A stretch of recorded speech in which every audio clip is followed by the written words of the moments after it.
Hello and welcome to the Dune Minute Podcast, your place to dive deep, minute by minute, into the cinematic adaptation of Frank Herbert's World of Dune. I'm one of your hosts, John. And I am Zach. And we are back on a Thursday. Happy Thursday, John. Happy Thursday indeed. To continue our conversation, once again left off by Christopher Walken's Canyons. Giant spacing between words. We left off... we're talking about minute 133 through 134 today. That's correct. And we left off yesterday with your uninhabited south. And I think it bears noting that uninhabited should be in air quotes. Yeah. I wish that he would have done that. That would have been really your funny. Uninhabited Like south. He put some emphasis on it, sure, but I would, just to like twist that knife a little bit deeper, I wish he would have actually done air quotes on screen. That would have been really funny. Exhibits evidence of human activity. Yes. And then, as we talked about yesterday, Vladimir is panicking. Yeah. He's on his knees, kind of, I wouldn't say groveling at this point, but he's getting there. It's a good pre-grovel. Yeah. I wasn't aware of this. I swear to you, I wasn't aware of any of this. And Raban and Fade are looking at each other like, huh? What? Yeah. What the fuck? Well, that, and they're also completely caught off guard by the approaching Sardaukar guard that we talked about yesterday, who then immediately slices Vladimir's respirator tubes, and we see them, begin to rise toward the ceiling. Mm-hmm. And then the Sardaukar just takes no break and just bashes Vladimir's Dispenser field. Yeah, his Holtzman dispenser. And there's a good bit of sparks and everything that go off. Beautiful. But one thing, I don't know if you noticed this, as he's bashing Vladimir's dispenser field, both Fade and Rabin jump up and away. They're like, right. We don't want fucking anything to do with this. Yeah. This is not our fight to get into. So I did note that. Fade stands up, and I think this is just instinct for him. He almost looks like he's looking for an angle to fight. Like he's very much on the defensive. Yeah, no, he's ready. Yeah. But contrast that with Raban, who is just like, ah! Yeah. Like he looks and he's just like mouth open, astonished. He's looking to run. Yes. Yeah. So some very subtle, good acting between the two of them, really embodying their characters. After being struck in the back, my notes just say that Vladimir collapses under his own girth, and there's a loud thud as he just smacks the ground. Yeah. And Irulan's looking over this, just cold as ever. No emotion. The almost night-looking face piece that she's wearing with her hood. It's so cold, and I love it so much. Yep, it really is. We cut back to Vladimir from a camera angle of looking down from up on the stairs, and he's clearly fucked up, and he's looking up at Shaddam. Yeah. And we just hear, Muad'Dib is alive. I must find him. Well, before we hear that, I think there's a scene in here, a very quick cut to Fade. And he looks down at the Baron and kind of cocks his head a little bit. Yeah. And I think this is so telling of a scene.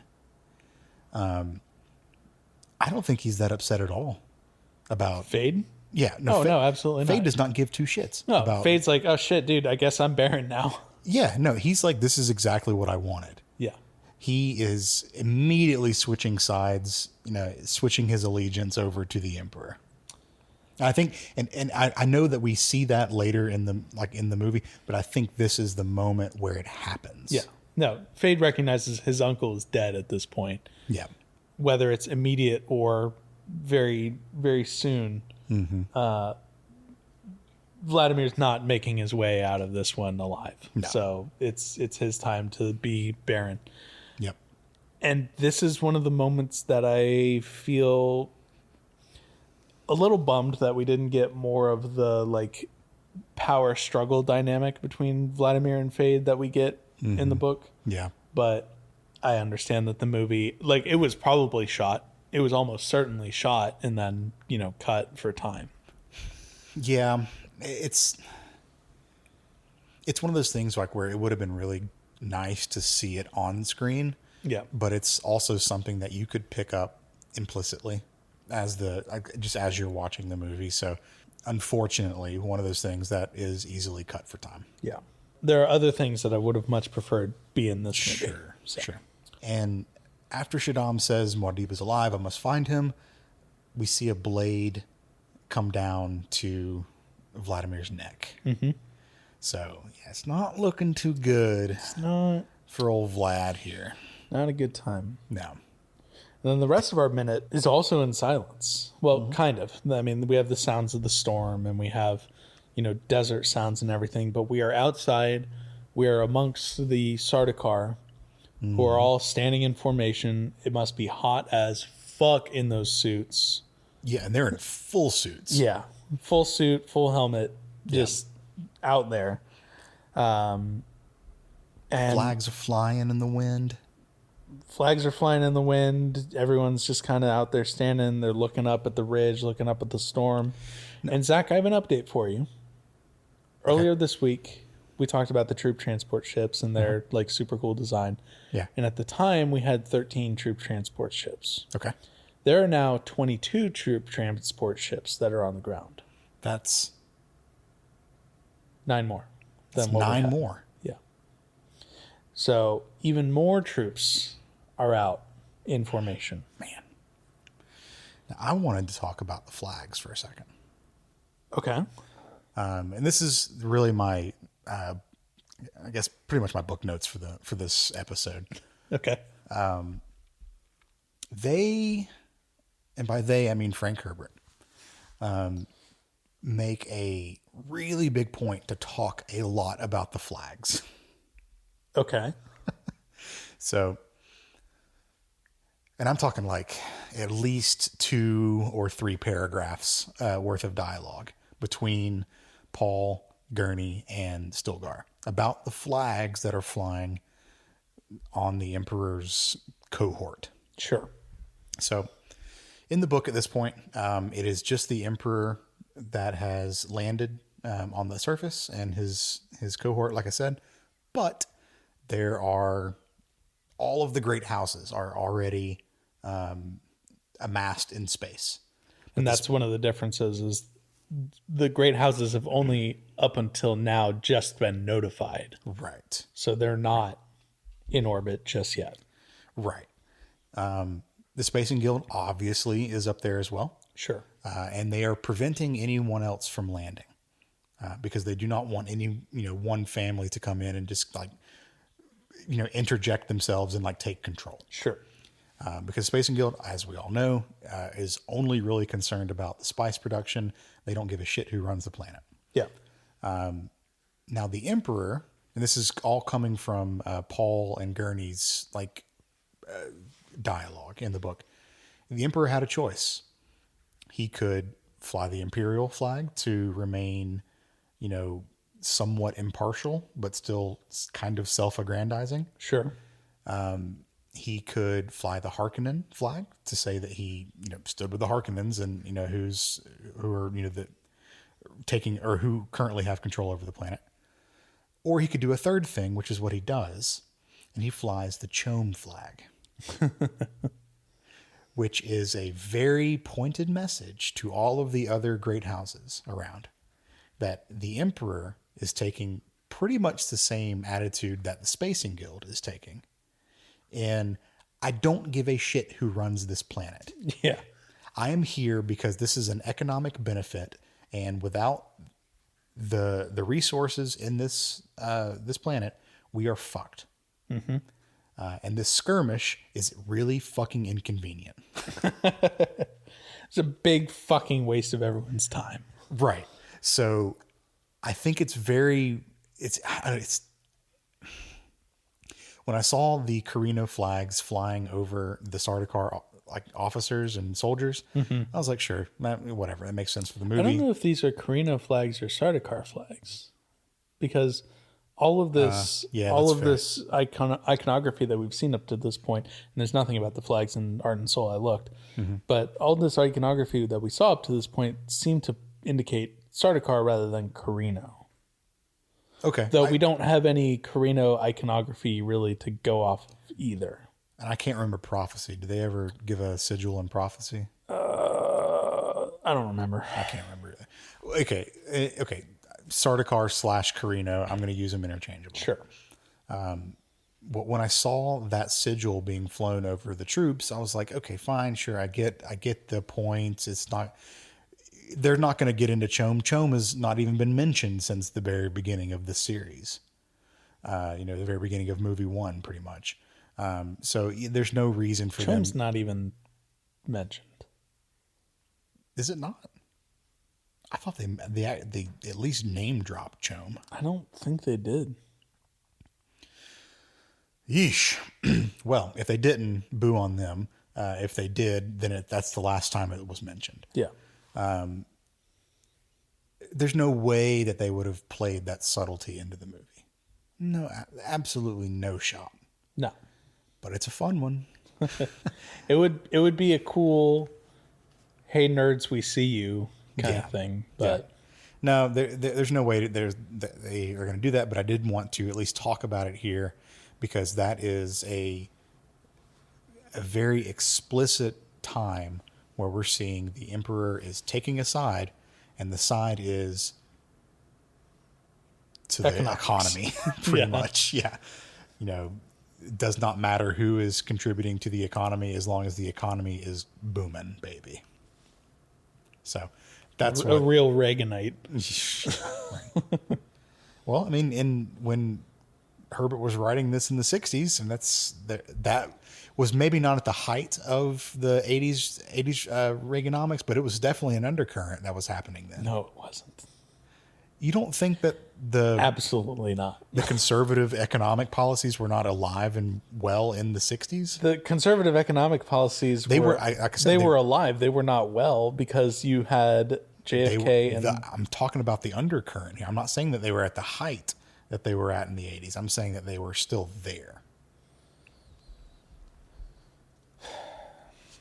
The foundations were being laid for what would eventually become the Nixon president.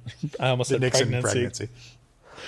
The Nixon presidency and the economic systems that Nixon would want to impose. But no, I mean, look, I'm not an economist, as very clearly outlined in our conversation with Chom, director, which, by the way, go listen to that summer school episode.